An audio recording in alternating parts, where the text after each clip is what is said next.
In total, we had about 20 auditors and specialists working on this DMV audit. And this is our first step at the DMV and our first stab. We've got more to do, but we analyzed everything, including the full DMV budget, which can be found at appendix, in the appendix of the 435-page audit at page 257. As many of you know, in my previous service, I served as chair of the board of UNC Chapel Hill, and where at the university level, we always talked and often talked about the ability to leverage our public institutions of higher learning here in North Carolina to help improve the quality of life of all of our citizens. So consistent with that notion, as part of this audit, we asked and the team asked and they agreed, and we were able to engage the Institute for Transportation Research and Education, Dr. Daniel Finley, who's also present here today from NC State University, the Bryan School of Business and Economics at UNC Greensboro. Dr. Joy Bedori is present here today. And we also engaged the UNC School of Government. I want to thank Dean Amy Wall for her assistance with that. Let me also say that Governor Stein and I have had a lot of conversations about the DMV. He has been incredibly helpful. I will say even more helpful has been new and should be, because it's his job, DMV Commissioner Paul Tyne. He's been fantastic to work with. I think he's a really good choice to lead the DMV. He's got a lot of energy. And Secretary of Transportation Joy Hopkins has been instrumental in helping our team. I want to also thank Senate President Pro Tem Phil Berger, Senator Dan Blue, Minority Leader Sidney Batch, Senators Vicki Sawyer, Michael Lazzara, Bill Rabin, and Todd Johnson. And on the House side, Speaker Destin Hall, House Majority Leader Brendan Jones, Minority Leader Robert Reeves, Representatives Jay Adams, Frank Eiler, Jeff McNeely, Phil Shepard, and Steve Tyson, along with Representative Alan Branson, who I know have worked really hard on DMV issues. But by far, however, the most thanks goes to the men and women who work every day at DMVs across our state. As part of the audit, our team fanned out across the state of North Carolina and engaged those individuals in one-on-one conversations in driver's license offices across the state of North Carolina. And guess what? They had some great ideas. They really know what they're doing at the ground level, and they have some fantastic ideas that we believe can help every single North Carolinian and make DMV more efficient. It's no secret I campaigned on the idea of auditing the DMV. But this effort with respect to the State Auditor's Office will not be isolated to just the DMV. This is an effort to make the State Auditor's Office relevant to everyday North Carolinians. We want to perform audits that matter. This is, however, clearly our first stab at a comprehensive type audit that seeks to inject relevance into the office of the State Auditor. The DMV is the most customer-facing government agency in the state. And if this audit and our efforts do nothing else, folks, if this audit does nothing and falls flat, I will say this in a proud way, that this office has led the effort in shining a light and putting an emphasis on the fact that our DMV needs reform and that action needs to be taken. DMV affects the economy of North Carolina and the reputation of our state. You know, I woke up this morning early, probably 5:30, about normal for me, and where's WRAL? Are you here? Laura Levine was on TV this morning, and in the background was a line of people at Avent Ferry who had camped out or gotten there at 4 in the morning to try to get into the DMV to get help. You know, I was also watching TV and turning the channels last night. I see that CBS is doing a comedy show on the DMV. Well, folks, we've got to do better than that. Our DMV serves 8.6 million North Carolinians, and we have about 350 people that move here each and every day to our state. The DMV is an issue that at all levels of government we have agreement, and that we owe the people of North Carolina a fix to the DMV. We're releasing today what is officially a two-part audit. There will be additional audits of the DMV as we move forward, looking at things, for example, like license plate agencies. But these first two, which are really three in total, are an audit of information systems, a performance audit of the licensing and issuing function of DMV, and we have a full detail of the budget and spending of the DMV that is included in the appendix. We put it in the appendix because by its very nature, the data is about a year in date, but the budget analysis is instructive to the overall DMV story, and we wanted to make sure that that data was included. Our audit tells a story. We show how customer experience is deteriorating worse than we had even known, and how DMV employees are grappling with a growing workload, and how staffing issues are hurting the DMV and customers. This audit highlights how DMV management has struggled to improve its IT infrastructure, and ultimately we show a systematic breakdown and historically fractured relationship between the DMV and the Department of Transportation, where the DMV is housed. Now let me stop and say this right here. This is not a personality-based issue. I have found Commissioner Paul Tyne and Secretary Joe Hopkins to work really well together. They've also worked with our team exceptionally well, and I do think that they are committed to doing what's right on behalf of the people of North Carolina. But in making recommendations from the State Auditor's Office, we can't isolate our recommendations to particular personalities. It has to be recommendations that are based on ultimate long-term structure. The DMV particularly has gotten notably worse over the last 5 years. We had a constituent contact our office, for example. Her name is Letitia, and she had tried to get her driver's license renewed from November to May. So think about that time period. During one visit, she actually saw more than 100 people turned away. So she took it upon herself to call. She actually got the phone number of a particular DMV employee and called every single day for 2 to 3 weeks until she finally was able to slip in and get her driver's license. We have here today Erin Van Horen. Erin, come on up, and we're going to ask her to share her experience with the Department of Motor Vehicles. Thank you. I have a 16-year-old son at the time, and he was trying to get his driver's license. Didn't think it was going to be that big an ordeal. Our first visit, we had an appointment 2.5 hours away because that was the only available time we could get. He was ready. We had everything to go. Perfect timing for us. We got there. No worker was there available to perform the test, the road test. So they said, you're going to have to go back to the system. So that's 1 day out of school and 1 day out of work for me. Our second visit was 3 hours away towards the mountains because that was the only appointment I could get. When we got there, their system was down. So they couldn't take us in. So that's 2 days out of school, 2 days out of work for me. The third visit, we were informed to go to Lillington because they have a no appointment required. We got there early at 6:30 in the morning. There were dozens of people camped out. Like you said, one man had spent the night there, sleeping bags. It was crazy. And 7:45, they come up with a sign that says no workers. Oh, it was awful. And then our fourth visit, I was able to get an appointment in Mount Airy. And I live in Holly Springs, so this is all a lot of traveling. We got the appointment, waited over 2.5 hours with an appointment, and was able to finally get his license. But since then, they have restrictions on licenses where you can't drive after 9 for a certain amount of time. We have attempted 3 times to go to the DMV to get that released, and we just can't get in. And my son has missed a total of 4 days of school and 4 days of work without even getting his license out of provisional. He's going to be 18 this year, so we're just honestly winging it.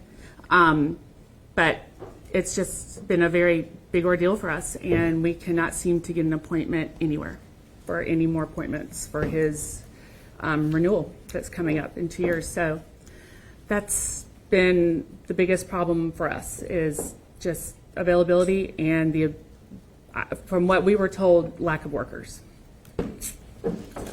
Thank you, Erin. It's ErinVanHoren is how she spells her name, and she is a North Carolinian. And that goes to the point of why I decided when I ran for office that we would focus on the DMV. Our subject matter experts analyze data to determine how long customers typically remain at each driver's license location. If you look through the audit, there's a detailed map illustrating those issues. I'm not going to go through all the facts because we'll be here all day, and I could talk about this stuff all day. I really could, because again, I never thought I'd want to be the state auditor or really get jazzed about doing this stuff, but to me, this stuff is fascinating and it's important. One thing to note as an overall issue that our audit found, and that is a lack of detailed and measurably relevant metrics at the DMV. That really should be a headline across the state of North Carolina. I've been in office now 7 months. We started this audit 6 months ago, so this is a 6-month work product. We started the 1st of February with this. We're seeing a lack of metrics and measurabilities across the state of North Carolina. You know, we need measurable data so that managers can know what they're doing right and what they're doing wrong, and so they can look at it and see exactly what needs to be done to move, to use a sports analogy, the ball down the field. And you know, private business uses metrics, and in this day of data analytics and the use of high-speed computers, the state of North Carolina's got to get on board with data analytics and metrics across the state. So, but we're able to glean some informative issues. We found that statewide average customer service visits actually exceeded 1 hour and 15 minutes, which is up 15.4% from 2019. Now, I want to note here that this is DMV data based on when individuals actually check in the license office, right? This doesn't include how long you have to wait outside if you're there for a show up. We also found that 13.8% of customer visits exceeded 2.5 hours in the year 2025, which is a 79% increase statewide. We found that 47.5% of driver's license office transactions in fiscal year 2025 were customers not visiting their closest office, and that 14% of rural customers traveled outside of their service area for more than an hour. Over the past 5 years, customer experience has been measurably declining, a trend closely linked to both increased population and persistent structural and governance challenges. The employee experience has diminished as well. Employees, in our talk with them, cited low salary, burnout, security concerns, lack of support, and inadequate training. If you look at salaries, the average salary remains below $50,000 for examiners in both rural and urban areas. You can see the appendix at page 300 for a detailed chart of the DMV pay. I have that chart with me here. If you go to the appendix at page 300, it shows a detailed analysis of that pay. Quite frankly, the state should evaluate market-based salaries and an approach to paying these positions, because frankly, many positions across the state are in different metropolitan and local areas. I mean, let's be just honest about it. It costs more to live in Charlotte than it does in rural eastern North Carolina, and we need to look at it from a pay standpoint of what we pay folks to get the job done. Examiners have also described customers lunging at them, and in one instance, a customer actually kicked a glass pane in, and in another instance, a customer followed a license examiner out behind the DMV license office. These folks, these hardworking men and women who are serving the people of North Carolina, are facing increasingly stressful and occasionally hostile work environments, and it really, really, really needs to get better. And so we will, and I know, let me just say this, I know Governor Stein, Commissioner Tyne, and Secretary Hopkins are fully on board with this, and they understand that. But DMV is operating on an unsustainable staffing model. Current DMV workforce levels are insufficient to meet the needs of North Carolinians. There are several issues at play, clearly, and it's been reported. Some news outlets here have gotten it right, that over the past 20 years, our population has increased by 2.5 million people. However, during that same period, licensed examiner positions have only increased by 52 positions. That's only half the problem. Right now, there are approximately 160 total vacant examiner positions. Those are empty slots. The DMV has to have more employees in its office, and those vacant positions need to be filled. You know, one of the things we did in the state auditor's office, we redesigned an administrative position to be a full-time recruiter. And I think that's a great idea for DMV as well. We want to make sure we have the best and brightest working in the state auditor's office, and we want somebody full-time recruiting folks to come work for the state. Specifically, however, we identified 12 service areas where recruitment and retention efforts should be focused for maximum impact. You can find that on page 21 of the audit. Let me give you a really stark example. In Harnett County, there's one licensed examiner to serve 56,000 residents. Let me repeat that. One licensed examiner to serve 56,000 residents. Again, page 21, table 4 sort of breaks that down. It's not sustainable. And DMV's reliance on temporary positions creates challenges for Commissioner Tyne. He needs flexibility to be able to move those positions around and make those positions permanent. These temporary positions are harder to fill. They come with fewer benefits and create extra training costs. You know, to that end, the legislature has appropriated 40 additional licensed examiners and the expansion of licensed offices, and that bill is on the governor's desk now. I say that's a good start, but Commissioner Tyne needs additional positions and he needs additional flexibility. You know, creativity and innovation is the only way we'll get to the finish line and make DMV better and more efficient. And I know the governor shares this thought. We've discussed it. The DMV has struggled with technology as well. Our information systems audit shows IT modernization efforts at the DMV have not produced meaningful customer service improvements. Since 2014, the DMV and the Department of Information Technology Transportation Division initiated 46 separate projects that resulted in a cost of approximately $42 million. But even with all the projects, outside experts determine the current DMV mainframe systems are outdated and overdue for replacement. And by the way, that's symptomatic across state government. We got to do better there. But these legacy systems support all the operations, and they're working for the time being. And I've talked with Commissioner Tyne, and I agree with him that operationally we've got to get these licenses issued quicker before we dive fully deep into the technology fix, but that technology fix needs to remain on the front burner. Operationally, the technology at DMV is frozen in time, and it hinders efforts across the board for stakeholders. But the biggest issue that our team identified, and this came not only from stakeholders across state government, but from people that work in the DMV on the front lines, is the relationship between DMV and DOT. This is a governance structure issue that adds too much bureaucratic red tape to the equation.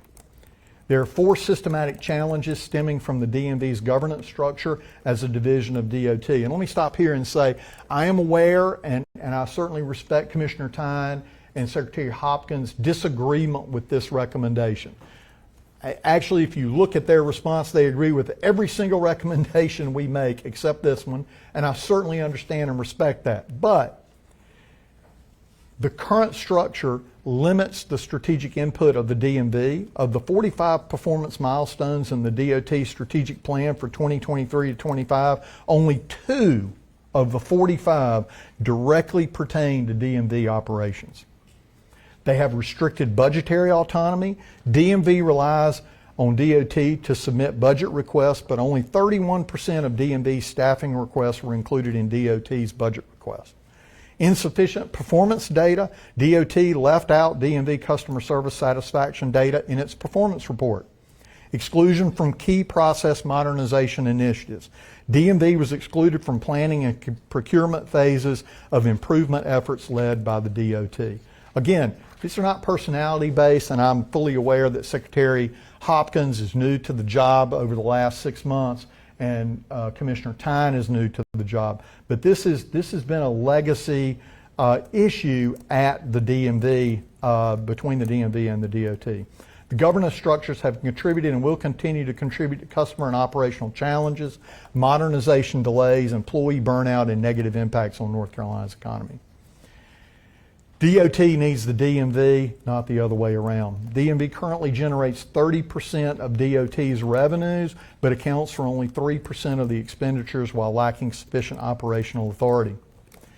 DMV collects more than $3.5 billion each year, which includes $1.3 billion in vehicle taxes. You know, when you go and you get your registration, you pay your tax through the DMV to the county.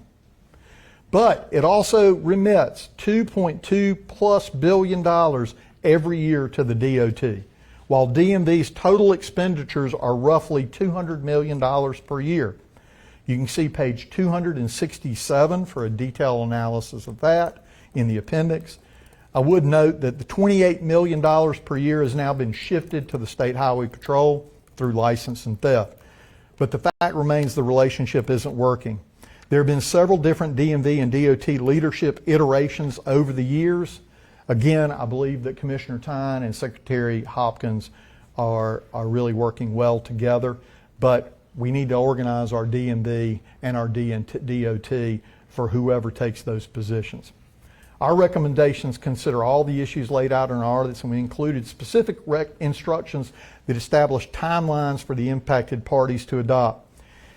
First, we'd ask that policymakers consider establishing the DMV as an autonomous agency or authority with direct control over its budget, strategic planning, and operations. Those specific next steps include requiring the DMV and DOT to deliver an initial transition plan within 6 months. While DMV and DOT leadership oppose this, our recommendations include the development of a detailed transition plan to proactively address the risks. Second, DMV leadership should adopt a comprehensive strategic plan, and I know Commissioner Tyne is hard at work on this. This needs to be independent of DOT and should include measurable goals, performance metrics, and a draft should be delivered to the General Assembly and the Governor within 9 months. Third, DMV should conduct an in-depth staffing analysis and multi-year staffing plan to address examiner shortages, identify staffing needs by location, convert temporary examiner roles to permanent, and adjust pay structures when needed. This should be submitted to the General Assembly and Governor's Office within 6 months. Fourth, the DMV should build and maintain a performance dashboard. Now let me stop here and say I know that there's people calling me Dashboard Dave, and I'm fine with that, because I do believe that a dashboard provides accountability. And so we are calling on a dashboard to be created to track customer visit duration, appointment availability and scheduling trends, customer satisfaction, staffing availability and examiner productivity, and online service usage and adoption rules. Look, people don't respect what you don't inspect. The general public and the stakeholders across North Carolina need to know what's happening on a day-to-day basis. With computer technology and the information age that we live in today, this is not too much for us to ask of our state agencies. Lastly, DMV should develop and implement a customer service experience improvement plan. And some things, look, the DMV's already doing, and I've talked to Commissioner Tyne about it. I know I keep repeating myself when I say that, but I do want you to know how hard I do believe Commissioner Tyne and Secretary Hopkins are working on this.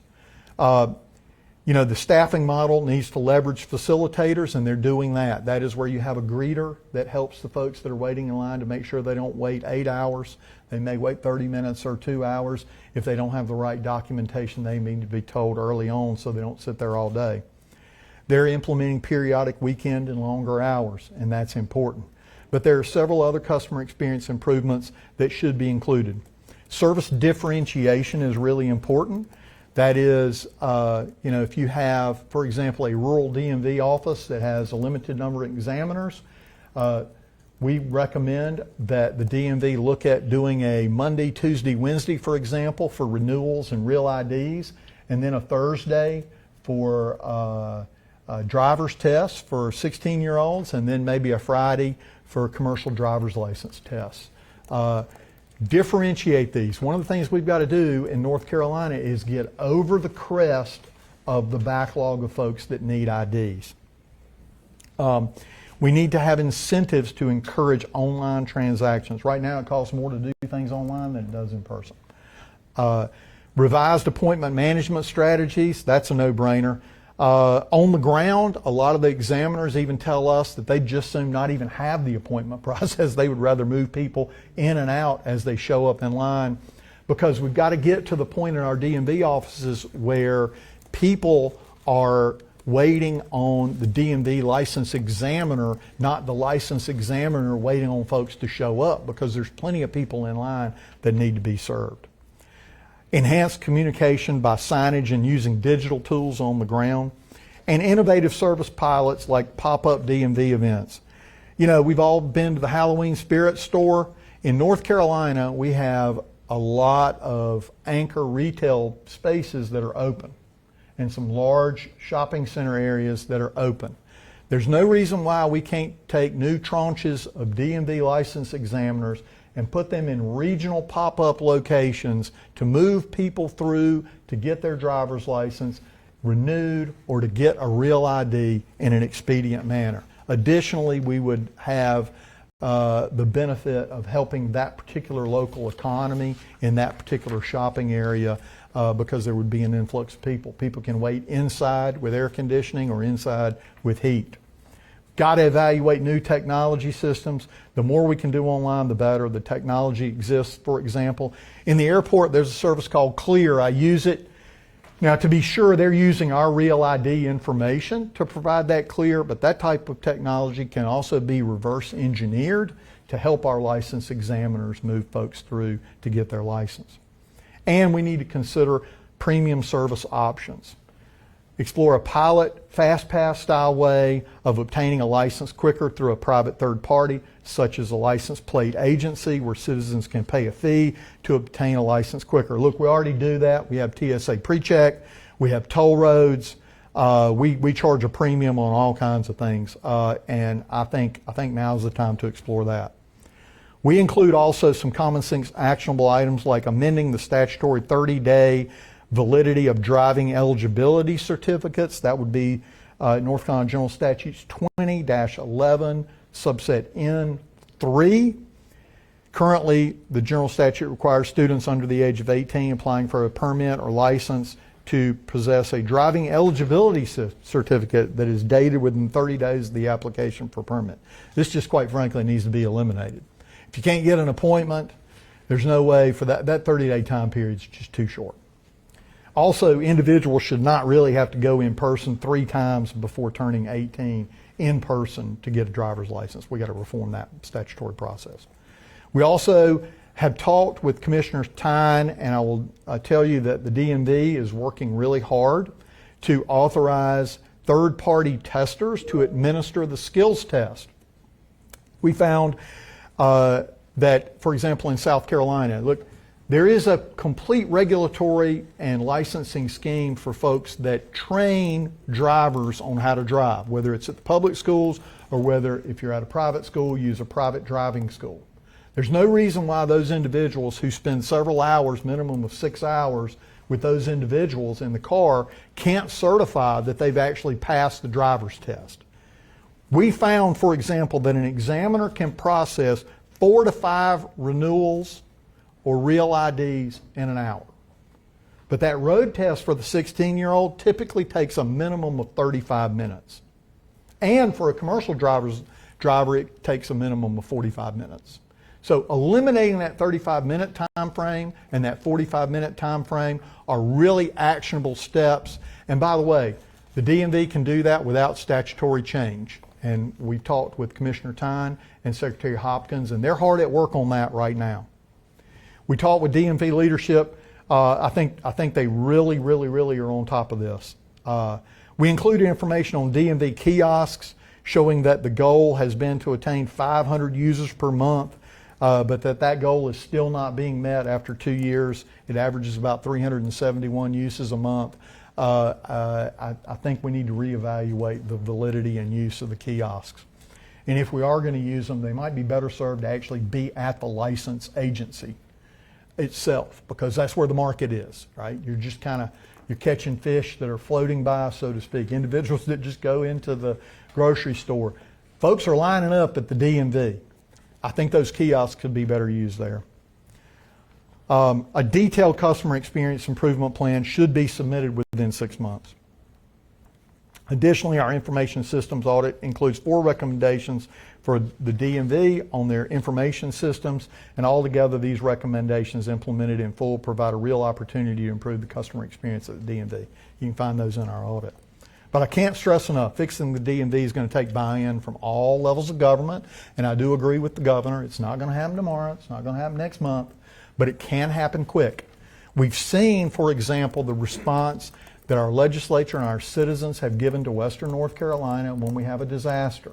Folks, the DMV is at that level of emergency in the state of North Carolina because our DMV affects the economy. It affects people having to take off of work unnecessarily. It takes our students out of the classroom. This has to be fixed, and it has to be of top priority. That includes DMV, DOT, legislature, and the governor's office. As an independent office, we can give recommendations and point out data, flaws, opportunities, and so on. Our office stands ready to assist with data analytics at the highest level, and we welcome the opportunity to engage with policymakers to provide insight on data that they need to competently and efficiently make change. This brings to mind a story, many of you may know it, of the pot roast. And the pot roast story goes something like this. Young lady is fixing pot roast for her friends. And while she's doing it, she takes the meat cleaver and she cuts the end off the pot roast and puts it in her pot and cooks it. And her friend asked her, "So, I see you put those spices in there and you got it on the stove. Why'd you cut the end off the pot roast?" She said, "Well, I'm not sure. That's the way my mom always did it." So the next time the young lady was with her mom, she asked the question, "Why'd you cut the end off the pot roast?" The mom replied clearly and quickly, "I cut the end off the pot roast because otherwise the pot roast is not going to fit in my pot. I have no idea why you cut the end off the pot roast." The point being is, we can't keep doing things the same old way. We've got to be creative and use innovation. And, you know, I do want to say that the DMV ultimately provides not a problem, but an opportunity for the people of North Carolina and for the government of North Carolina to get it right. We're committed to seeing these recommendations through and implemented. And with that, I'm going to open it up to questions. You haven't been able to look at all this. You said about 5 years ago things started. 435-page audit, by the way. Hey, by the way, who said the state auditor's office wasn't doing stuff, right? We've been busy. You said that things started to go south about 5 years ago. It's about the time the DMV headquarters was moved to Rocky Mount. Did you find any impact from the turnover that caused or from being so far away from you? We did, and in fact, I talked to the team about this morning. We were going through. They lost a lot of experienced people that just weren't willing to move to Rocky Mount. So they did. The DMV as a whole did experience a ramp-up period where they had to bring in people to that particular location in Rocky Mount, and that was part of it. Quite frankly, I think part of it also has been just this anchor of technology being old, right? I mean, you know, there has to be political will and actually, you know, sort of rubber meets the road will to change legacy technology. I mean, the DMV's structure and bones is based on COBOL. That's the stuff that's, I think, one step ahead. You got to help me with this, Doc. It's one step ahead of TRS-80, right? I mean, folks, we got to do better. We just have to do better. And I know, look, it takes time to do this, and it takes money, all right? But we've shown when we have a need. We saw it this past year in Western North Carolina. When we have a need, and we've got something that's emergency. Look, I'll go back to what I saw this morning. I saw people camped out in line in front of the Avent Ferry DMV. That's not acceptable in North Carolina. And I know the governor believes that, and I know that the Secretary of Transportation and Commissioner believe that, and I know the legislature believes that. It's time for everybody to get in the room and let's solve it. I'm curious, you talk a lot about technology. When it comes to actually rolling that out and implementing it, how do you plan to do that? And do you plan to test it first? Well, I'm not going to personally do it. But we recommend doing this. Look, our recommendation is get started ASAP, and I know Commissioner Tyne and Secretary Hopkins are working really hard on that. Again, the impetus behind DMV being pulled out from under DOT is it revolves around accountability. If you've got an agency that's producing in revenue $3.3 billion a year, okay, 1.3 of that is tax money that goes to the county, but it does produce directly $2.2 billion in revenue that goes to the bottom line of the Department of Transportation. And it is the most customer front and focused agency in state government. Accountability, in our team's opinion, demands that the commissioner answer directly to the governor because it's that important. The way you ramp up, and our team, Peter, you want to answer that on some ideas? On the technology? Yeah. Sure. Peter is our leader on our IS audit team. He and Vernon actually worked a lot on this. A lot of people don't know that the state auditor does cybersecurity audits across the state of North Carolina, and as part of that, our IS team, our information system team went. So here's Peter Gross. To just answer your question directly, there is a great need for technology overhaul concerning the mainframe systems that run all of DMV's core functions. Our IT audit for the modernization found that the planning for that modernization is not quite in place. So you're absolutely correct. There will be testing, but first and foremost, DMV needs to put together a plan for what its strategic objectives are for that modernization. Who are the people that are going to be performing it? We have warnings from a failed modernization effort in Minnesota a few years back about what could go wrong if you pull the people that are supposed to be serving the public and instead have them working on the system modernization process. Is there any sort of timeline for that? Not yet. That would be on the DMV to determine. I think most of the people responsible for that process and our outside experts we consulted would agree that it would be 4 to 6 years minimum, and that caution would be encouraged in not pulling people away too soon. And look, that's a good question because that's part of the problem. When you've got a system that may take 4 to 6 years to fully implement, is there political will to start something that's not going to even come to fruition until you may or may not be in office, right, from a political standpoint? So we're going to have some courage and leadership to move forward with this on behalf of the people of North Carolina. I quite frankly think it could be done quicker, and our team has looked at it. We don't want to get out over our skis, but there's modernization efforts on old systems using artificial intelligence that can take that data in and process that old data quicker, which speeds up the process. And we're working with that in our own office through use of AI moving forward. But that's a good question. I wish I had a specific answer, but we do have some timelines. We think this planning needs to happen within 6 months. I mean, it's time to get going. We got to get moving. As far as the $2 billion that's going from DMV to DOT, presumably DOT is applying that to road construction, road maintenance, and other things. So, there's a cross subsidy going on here, but how do you prevent a DMV problem from if you take DMV out of the DOT umbrella? I presume you want the money or most of it to stay with DOT, so we don't substitute a DMV, a traffic jam problem for a waiting in line at DMV problem. Yeah, it's a good question, but state dollars are oftentimes fungible. So for example, our office receives approximately $8 to $9 million in revenue, okay? That revenue comes from other state agencies, all right? DMV is a little different. Its revenue comes from the general citizen, okay? And so you're right, DOT is going to need those dollars to sustain certain infrastructure systems. And we're not recommending that all the money be left with. I mean, they don't need $2.2 billion to run the DMV.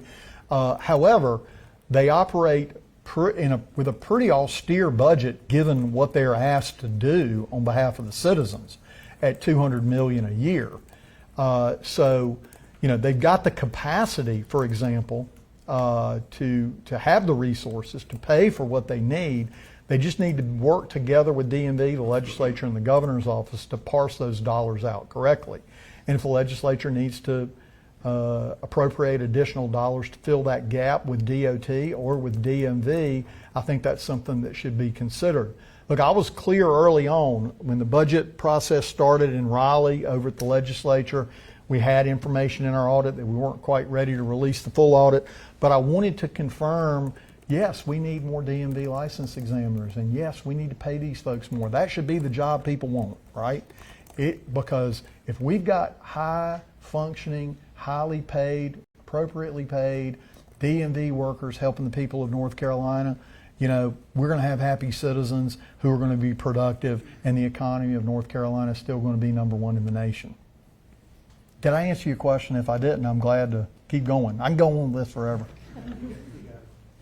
Budget question as well. I think Sure. there was a suggestion in the audit about maybe doing a different way in terms of funding DMV.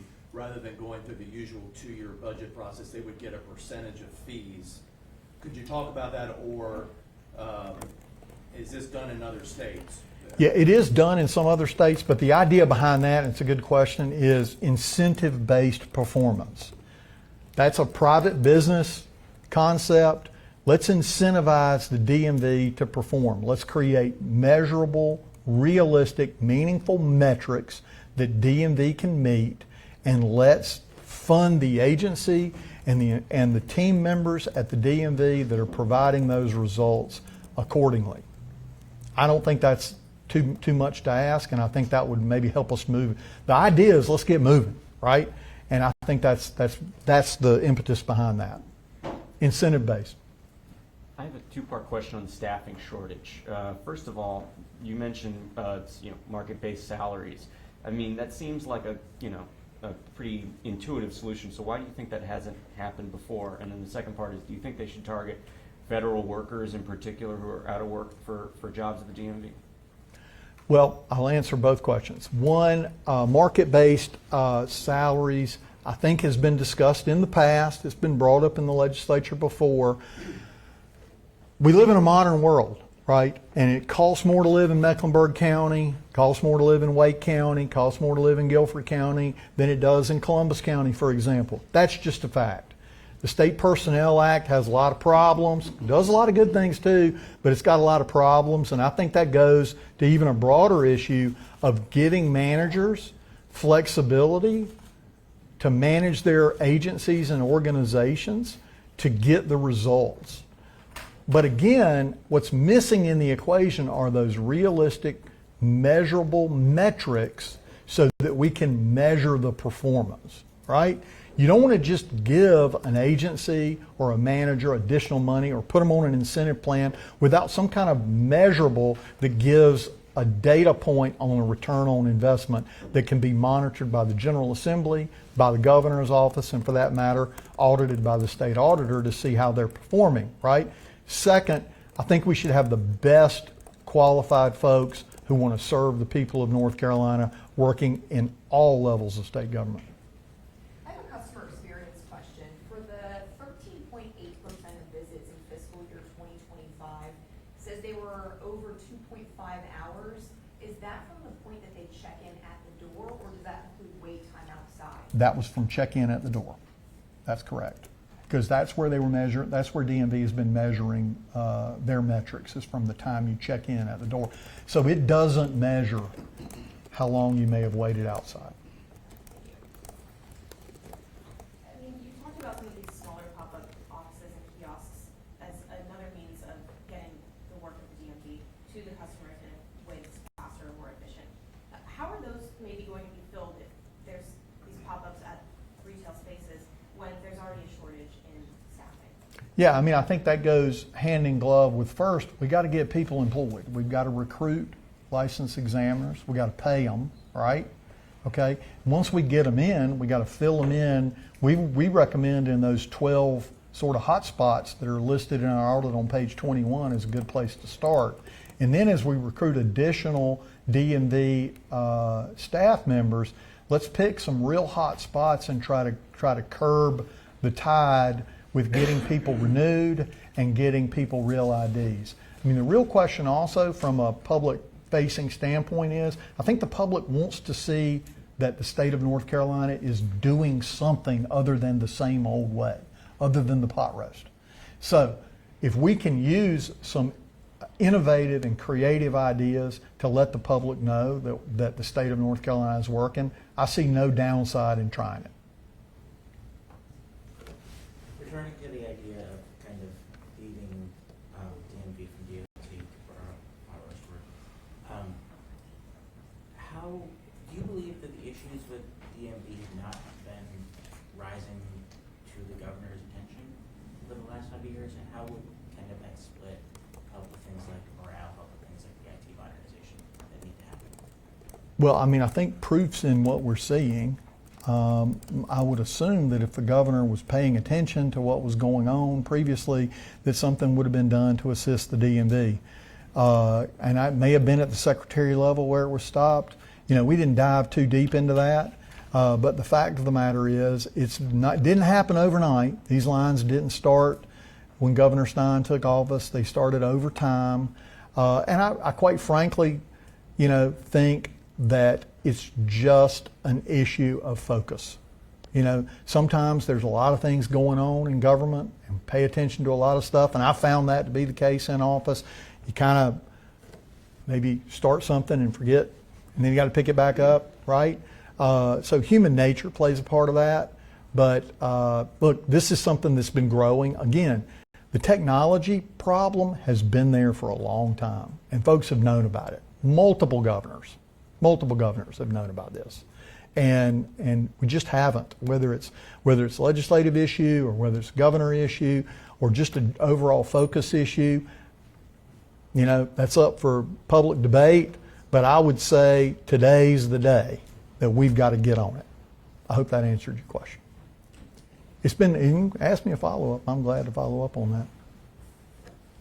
Taking a look here, excuse me, at your fact sheet, I'm taking a look at a number of these key findings. They all have their respective emphasis. Does any one of these items similarly stick out to you? And with this, where do you start? Well, so I think you start, number one, with let's make sure that we recruit licensed examiners, right? And we start with those 12 hotspots on page 21. Those are the places that need immediate assistance with people on the ground. Secondly, let's get rid of the driver's test at the driver's license offices. DMV does not need a statutory change to get that done. That'll save 35 minutes from 16-year-olds having to take the driver test. You know, the examiners get to spend about 15 minutes. That's what our study shows with each one of these drivers. The individual who's doing the driving instruction spends a minimum of 6 hours and sometimes more with that individual. You know, when you take a math test in class, the teacher grades your test, right? We trust our teachers to grade the math test. There's no reason why we shouldn't trust the driver's license teachers to certify that the students have passed the basic minimum driving test, right? And that's going to save 35 minutes per examiner. Those are two places to start. And let me just repeat that Commissioner Tyne is on this, and his team is working right now on a plan to do just that. And so we're really encouraged by that. And he's ready and poised to take a leadership role on that front. I think you also have to start with the idea of beginning a pilot project for privatizing the fast pass lane for people to get a driver's license, where they pay a premium to be guaranteed a time slot to get their license.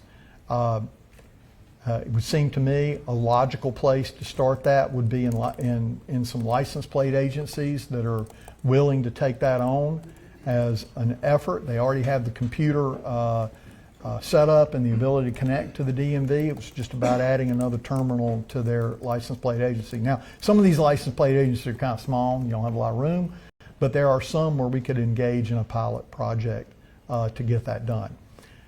Third, we got to look at this line program and this reservation program. We got to make sure that people are not making multiple reservations and clogging the system, right? And we got to start there because that can actually run independent of the overall DMV computer system. That can be a standalone system.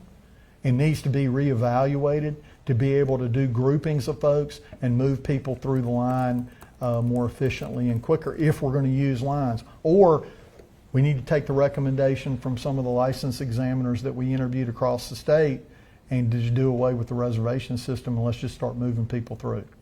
I do think the pop-up is really a good idea in the sense of not only showing the public that we're doing stuff, but regionally it can give people a chance to go in and get their license and also wait in line inside instead of outside. You mentioned that you saw those people on the news this morning standing in line. To those folks, when they hear about an audit, they may not think that that means real change. What is your message to those people who quite literally are still out there standing in line today? Well, my message to them is that I am their state auditor and I'm a dog with a bone on this DMV. And that we are going to continue to shine a light on the DMV and put this forward front and center on the front burner until it's fixed. I have all the confidence in the world that the governor intends to do that and that Commissioner Tyne and Secretary Hopkins intend to do it as well. But my job as state auditor, when I took office, I pledged to the people that I would make this office relevant and we would complete audits and projects that get real results. So with that said, I'm going to be a dog with a bone on the DMV and we're going to make sure that recommendations are implemented and that the DMV moves forward on behalf of the people of North Carolina. All right. Thank you, folks. I really appreciate it. Again, if you have follow-up questions, just get a hold of Randy today, and I'll be glad to give you an answer through him